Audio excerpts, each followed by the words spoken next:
Bonjour à tous, je fais ici une vidéo de cours sur le calcul d'un champ électrique induit par un champ magnétique variable dans le cadre du modèle d'un solénoïde infini. Donc finalement ici j'ai redessiné mon solénoïde infini. Simplement, celui-ci va être parcouru par un courant I de T et on se place dans la RQS, si bien que le théorème d'Ampère reste valable, avec simplement un courant I maintenant qui dépend du temps, ce qui fait que dans le modèle du solénoïde infini, eh bien on a B de t égale mu0 n sur L I de t selon EZ. EZ ici c'est un vecteur lié à l'axe du cylindre. Et L c'est la longueur tout simplement de ce solénoïde qui est composé de n spires. Et donc dans la RQS, on peut supposer que le champ B s'écrit de la même manière. Et donc maintenant, si on utilise l'équation si on écrit l'équation de Maxwell-Faraday, on a que ρ de E est égal à moins dB sur dt. Et donc comme B dépend du temps,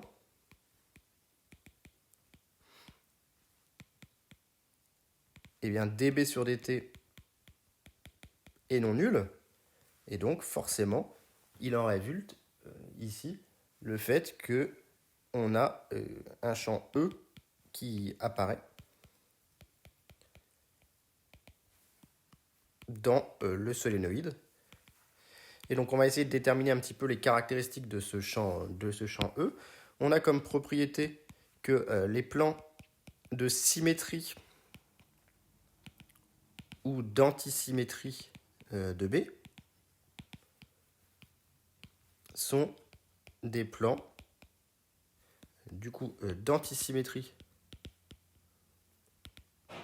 et respectivement de symétrie de E.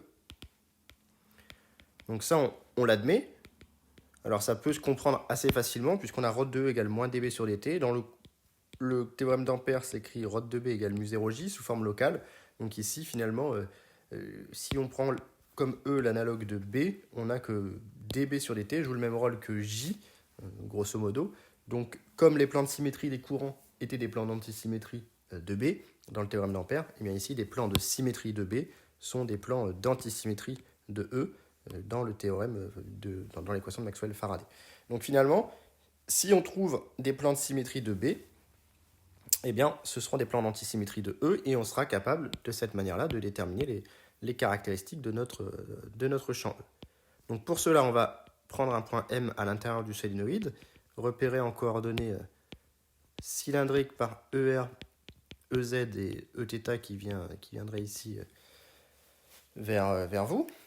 Et on va s'apercevoir que le plan MER-EZ, étant donné que le champ B est uniforme dans le solénoïde est dirigé par EZ, le plan MER-EZ, quel que soit M, est un plan de symétrie de B, cette fois-ci, et non plus des courants. Donc un plan d'antisymétrie de E. Donc E est orthogonal à ce plan. Donc E, c'est forcément un Eθ de Rθz selon Eθ, ici, nécessairement. Et de plus, B, ici en norme, est invariant par rotation d'angle θ et par translation selon Z. Donc on admet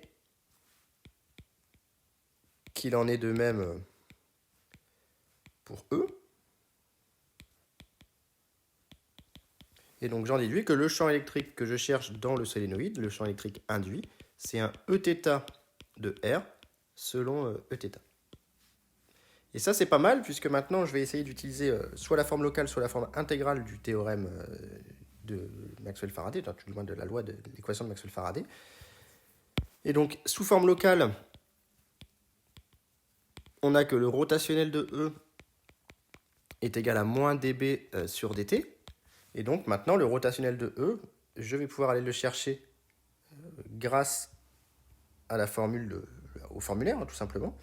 Ici, moi, j'ai un E qui est selon uniquement θ, donc un Eθ, donc j'ai ce terme et ce terme qui sont non nuls, et donc j'en déduis que le rotationnel de E est égal à moins dEθ sur dz selon ER, plus 1 sur R, d sur dr, de Rθ selon EZ. Je viens de dire que Eθ ne dépendait pas de Z, donc il nous reste uniquement 1 sur R, d sur dr de Rθ selon EZ. Et ça doit être égal à moins dB sur dt. Avec moins dB sur dt, il suffit de calculer moins mu0 n sur L i ici, moins mu0 n sur L i, donc ça va me faire di sur dt, selon EZ. Et donc j'en déduis que 1 sur R, d sur dr de Rθ est égal à moins mu0 n sur L di sur dt. Je vais multiplier le tout par R pour pouvoir intégrer. Et je vais primitiver par rapport à R pour me retrouver avec Rθ égale moins mu0 n sur L di sur dt R2 sur 2 plus, alors petite subtilité, ici j'ai une équation en dérivée partielle par rapport à R juste avant. Donc quand j'intègre, je vais faire apparaître une fonction des variables qui ne sont pas R. Et comme on a déjà montré que E ne dépendait ni de Z ni de θ, forcément la seule variable dont pourrait dépendre E, c'est t. Donc on a potentiellement une fonction de t. Ici, si vous redérivez partiellement par rapport à R, bien évidemment, la fonction de t, elle disparaîtrait, puisque une dérivée partielle par rapport à R du temps, c'est nul. Et donc on en déduit que Eθ est égal à moins mu0 n sur L di sur dt fois R sur 2, plus cette fameuse fonction de t sur petit r. Et là, pour déterminer cette fonction de t, on va se rendre compte qu'on a ici un R au dénominateur, et E ne doit pas diverger en R égale 0. Il n'y a aucune singularité, aucune raison que ça diverge. Donc la seule possibilité, c'est que f de t soit nul. Et donc j'ai réussi à déterminer le champ électrique induit, qui est que Eθ est égal à moins mu0 n sur L di sur dt fois R sur 2 selon Eθ. Donc ça, c'était avec la forme locale. On aurait pu utiliser la forme intégrale. La forme intégrale, elle utilise le théorème de Stokes. Rho de E égale moins dB sur dt. Et donc, on va intégrer sur une surface délimitée par un contour fermé, ici le rotationnel de E.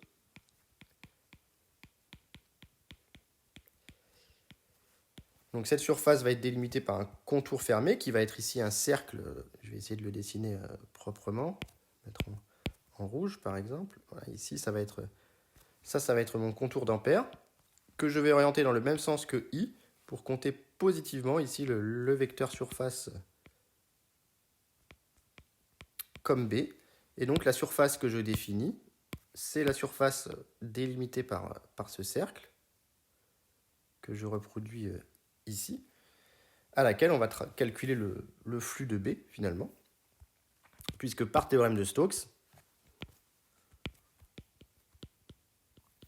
on se retrouve avec l'intégrale de Rho de E scalaire ds qui est pareil que l'intégrale sur un contour fermé de E scalaire dl, qui est égal à moins l'intégrale sur la surface de dB sur dt produit scalaire ds. Or, E, c'est un Eθ selon Eθ, et le Eθ ne dépend que de R.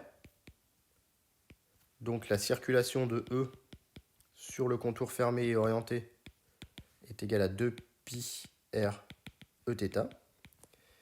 Et dB sur dt, on a déjà vu que c'était égal à mu0 n sur L di sur dt selon EZ.